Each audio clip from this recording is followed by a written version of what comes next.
তাদের আলাদাভাবে নির্দেশনা দেওয়ার প্রয়োজন পড়ছে না। বিএনপির ভারপ্রাপ্ত চেয়ারম্যান জনাব তারেক রহমানকে এক নজর দেখার জন্যে কিংবা তার গাড়ি বহরের দৃশ্য দেখার জন্য হলেও সাধারণ উৎসুক জনতার যে ভিড়, সেই ভিড়কে উপেক্ষা করেই আমরা কিন্তু তাকে নিরাপত্তা দেওয়ার জন্য সুশৃঙ্খলভাবে দাঁড়িয়ে থাকি।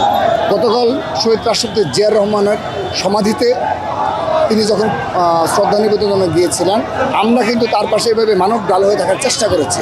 কিন্তু বাস্তবতা হলো জনগণের এবং জনতার এত চাপ, এই চাপ উপেক্ষা করে আসলে এই লাইন ধরে তাকে নিরাপত্তা দেওয়া সম্ভব হচ্ছে না। আমরা আজও তিনি শহীদ ওসমান হাদির কবর জিয়ারত করার জন্য আসছেন। আমরা আজও সেই বাংলা মোটর থেকে শুরু করে সুশৃঙ্খলভাবে সেই টিএসসি অবধি আমরা কিন্তু সুশৃঙ্খলভাবে দুই লাইন করে দাঁড়িয়েছি। কিন্তু দেখা যাবে হঠাৎ করে সাধারণ জনগণ তার গাড়ির পাশে এমনভাবে ভিড় করে আমাদের লাইনগুলো আর ঠিক রাখা সম্ভব হয় না। তো এটা আমরা পজিটিভলি নিয়েছি।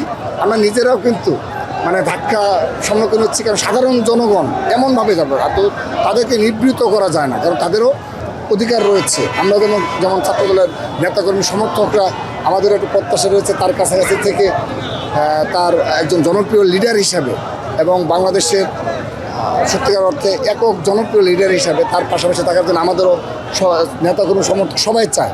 কিন্তু যখন সাধারণ জনগণ তাকে এক নজর দেখার জন্য যে কোনো পরিস্থিতি মোকাবেলা করে, আমরা তখন এটা হাসি মুখে মেনে নিচ্ছি। ওসমান হাদি আমাদের আবেগের জায়গা, আমরা ওসমান হাদিকে ধারণ করি, সেজন্যই আমাদের বিএনপির ভারপ্রাপ্ত চেয়ারম্যান কবর জিয়ারত করতে আসছেন।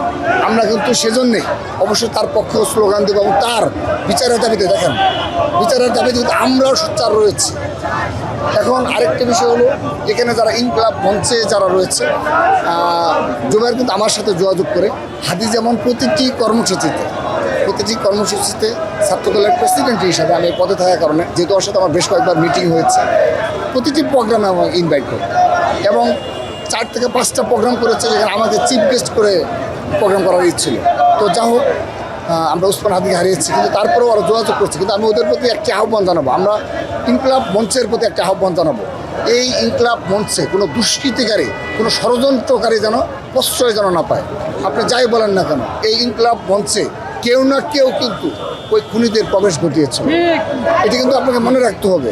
ঠিক একইভাবে আজকের দিনেও যদি আমরা দেখি এই শাহবাগে, আমি কারো নাম উল্লেখ করবো না, ইতিমধ্যে সোশ্যাল মিডিয়ায় আমরা দেখি যে যাদেরই আমরা কিন্তু সন্দেহ প্রকাশ করছি, কোনোভাবেই এই প্ল্যাটফর্মকে ক্ষতিগ্রস্ত করতে দেওয়া যাবে না।